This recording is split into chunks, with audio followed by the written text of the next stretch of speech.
Ladies and gentlemen, welcome to the Coinsents Crypto Wire, your regular update of news and events regarding Bitcoin, Ethereum, the other digital assets, and the greater geopolitical scene at large. Today is December 19th, 2022. Auditing firm Mazars has paused its business with all of its cryptocurrency clients, including Binance, KuCoin, and Crypto.com, according to an emailed statement from Binance. The firm recently performed a proof of reserves assessment on Binance, finding that its Bitcoin reserves were over-collateralized, but has since removed the report from its website. Mazars has also reportedly discontinued its Mazars Veritas service, which was dedicated to crypto exchange audits, and removed its report on KuCoin's over-collateralized reserves.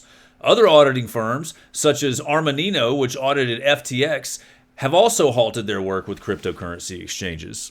Prominent investor Michael Burry has criticized cryptocurrency audits, claiming they began learning on the job in the mid-2000s.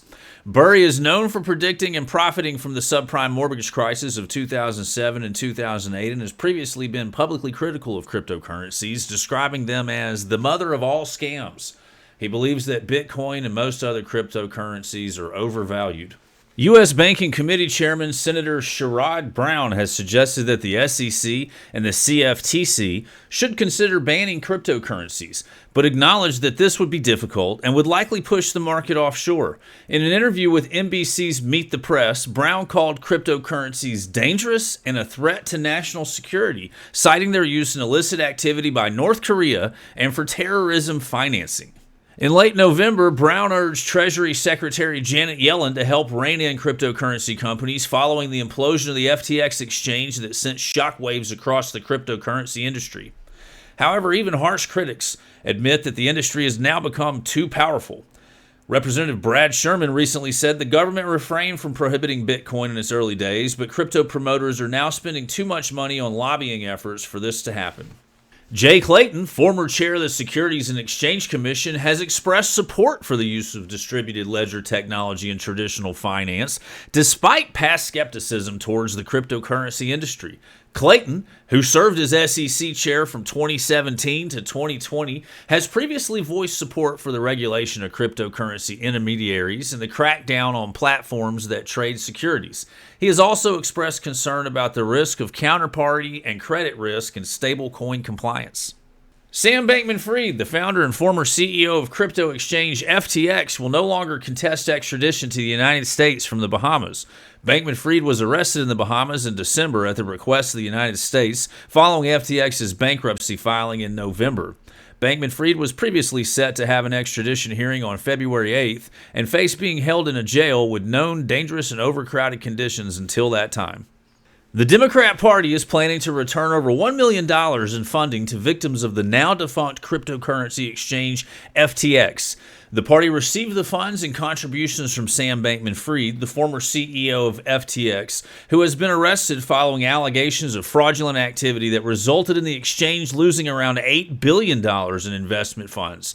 A spokesperson for the Democrat National Committee said that the party will set aside the funds and return them as soon as it receives proper direction in the legal proceedings. The mining difficulty for Bitcoin is expected to increase by 3% on December 19th. The mining difficulty is a measure of how difficult it is to solve the cryptographic puzzle required to create a block on the Bitcoin network and adjusts every 2 weeks. In 2022, there were 26 mining adjustments for Bitcoin, with 16 of them being positive and 10 being negative. The mining difficulty reached a record high in 2022 due to its increase in hash rate, which has caused some miners to struggle with profitability due to the decline in Bitcoin's price. Despite the drop in mining difficulty in December, it's still 4% below an all-time high, and the mean hash rate for Bitcoin is still above 240 exahashes. A proposed bill in Nigeria could allow local regulators to recognize cryptocurrencies as capital for investment if it is passed. The bill would also define the supervisory roles of the Central Bank of Nigeria and the Securities and Exchange Commission with respect to digital currencies. Nigeria banned financial institutions from facilitating cryptocurrency transactions in 2017, But the market has grown, with crypto transactions in the country accounting for over $400 million by February 2022. The proposed bill aims to provide a framework for the regulation of cryptocurrency-related activities, including commodity exchanges, derivatives, and digital currencies. The amendment bill has passed its second hearing and is under review by the Committee on Capital Market and Institutions, after which it will be submitted to the House of Representatives for final approval.